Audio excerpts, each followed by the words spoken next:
مشرک سردار اپنے ساتھ پورے لاؤ لشکر کے ساتھ آتے ہیں. کھانے پکانے کا انتظام، شراب کباب کا انتظام، ناچ گانے کا انتظام، حتیٰ کہ فتح کا انتظام کر کے آتے ہیں. سوچتے ہیں ہمارا تو ان کے ساتھ مقابلہ ہی کوئی نہیں.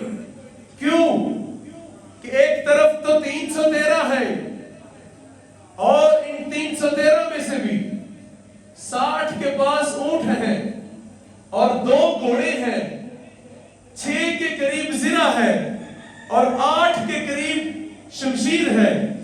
دوسری طرف 1000 گھوڑا ہے، ہر ایک کے پاس تلوار ہے، ہر ایک کے پاس زرہ ہے، شمشیر ہے، راستے میں خوب کھانا پینا بھی ہے. ہر روز ایک سردار اونٹ کو ذبح کرتا ہے. گانے گانے والیاں گانے گاتی ہیں، شراب کا دورہ ہوتا ہے اور یہ بدر میں پہنچتے ہیں اس تیاری کے ساتھ. اور جب صبح میدان لگنا ہوتا ہے، اس دن بھی جمعۃ المبارک کا دن تھا اور آج بھی جمعۃ المبارک ہے.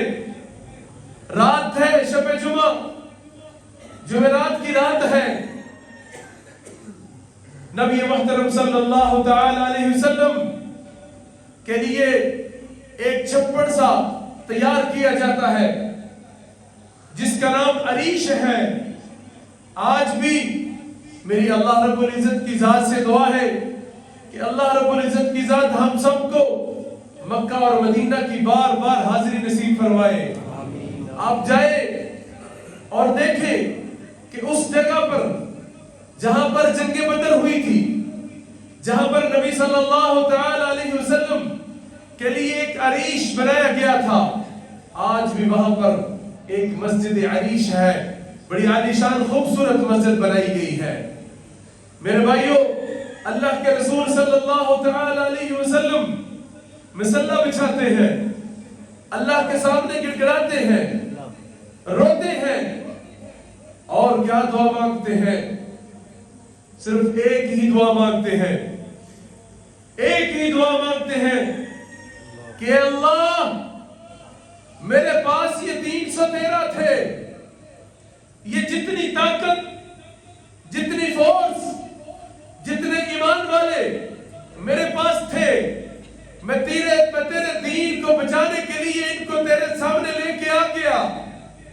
اگر آج یہ 313 شکست کھا گئے، اگر آج یہ 313 مٹ گئے، اگر آج ان 313 کے اوپر یہ 1000 غالب آ گئے تو اے میرے مولا یاد رکھنا، پھر قیامت تک تیرا نام لینے والا کوئی باقی نہیں رہے گا، کوئی باقی نہیں رہے گا.